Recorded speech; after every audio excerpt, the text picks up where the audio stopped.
Greetings, folks. Joseph Kursky here with you, geographer, educator, GIS professional. Glad to be with you. I'm a big fan of Everything GIS because GIS Day is near to my heart, and today is celebrating GIS Day 2022. Happy GIS Day. Again, thank you for having me on.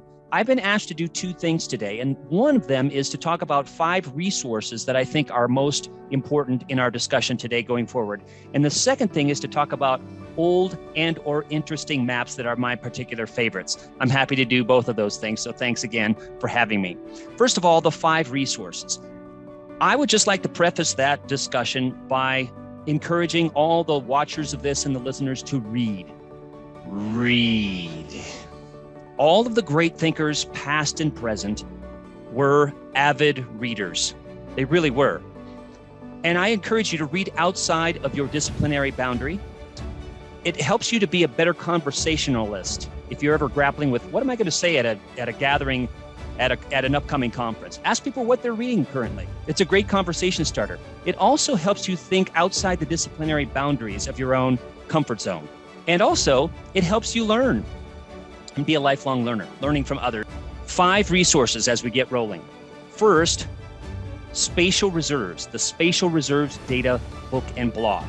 That's near and dear to my heart because Jill Clark and I started that project over a dozen years ago, and we keep it up to date. Where do I find spatial data? How do I know if it's any good? And societal issues like ethics, copyright, location privacy. The Spatial Reserves book and data blog, updated bi-weekly. Second, any of the Living Atlas apps, the Wayback Imagery, the USGS Topo Maps, the Drought Aware app, the Indicators of Planet Earth, any of those free to access, wonderfully rich Living Atlas of the World from Esri, ArcGIS Living Atlas of the World apps. They're incredibly great teaching, learning, and other resources. They're great for data as well for you to use in your projects. Number 3, the Directions Magazine, Geo Inspirations, podcasts, so audio, but also written articles. I've been writing this for about 7 or 8 years, thanks to geospatial folks over at Directions Magazine supporting this. And I feature people from all over the world, from departmental admins to university professors to GIS professionals out there, making a key difference with geospatial technology and spatial thinking. So the Directions Magazine, Geo Inspirations podcast and article series. 4th, Thinking Spatially, my own podcast, comes out monthly. This month was about Marco Polo. Last month was about advantages to teaching with GIS. So the topics range from great thinkers, great inventions, thought leadership pieces from me, and more. So the Thinking Spatially podcast series. And number 5, I'm really a big fan of teaching with video. And so I've got over 5,500 videos on the Our Earth video channel, Our Earth. They're an eclectic mix: space, place, education, geography, environmental science, STEM, teaching mathematics with GIS, web mapping tools, spatial analysis, and a whole lot more.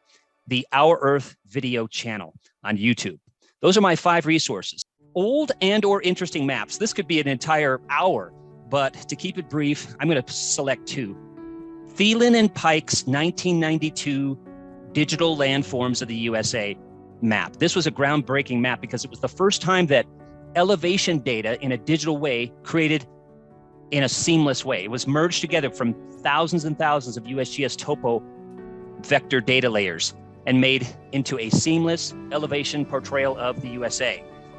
The printed map from that, I-2206 map from the USGS, is wonderful. There's no cultural type or imprints on it at all. It is just a gray hillshade on top of a black background, again, there's 2 reasons why I love it. It was the first digitally seamless elevation map created from digital data. And secondly, it's a great teaching tool for teaching about landforms, the Llano Estacado, the Red River Plain, the Sutter Buttes in California, extent of the fault-blocked mountains, the Basin and Range Province, the Mississippi River embayment, and a whole lot more. Wonderful landforms and great teaching and learning resource. The Thielen and Pike 1992 USGS digital landforms of the USA. The second one is a lot more recent. It was created by some of my colleagues here at Esri, and it's the Mars ArcGIS API Interface Mars Map Viewer. It's a 3D viewer. It's got several different base maps. It also has incredibly rich detail. And again, it's in a 3D scene, so it's freely accessible on the web. The Mars 3D Scene Viewer. You can measure things on it. You can measure the height and width of craters, Olympus Mons. You can also place political entities like countries and states on top of physical features on Mars and see how big they are. So it's great for teaching about scale. You can put physical landforms too from the USA on top of it. You can put the Grand Canyon on top of the Valles Marineris, for example. Wow, look at the size of the Valles Marineris. It means the Grand Canyon isn't that spectacular compared to that. So at your fingertips there with the Mars ArcGIS API Map Viewer. So those are the two old/interesting maps and/or apps that I wanted to share with you all. Joseph Kursky here, happy to chat with you all in the future about anything geo related. Thanks again for having me on. Thinking spatially is what it's all about today. We really need people to be thinking spatially and applying geotechnology to solve problems. And again, I'm a big fan of Everything GIS. So thanks again, you folks, take care, and we'll see you in cyberspace.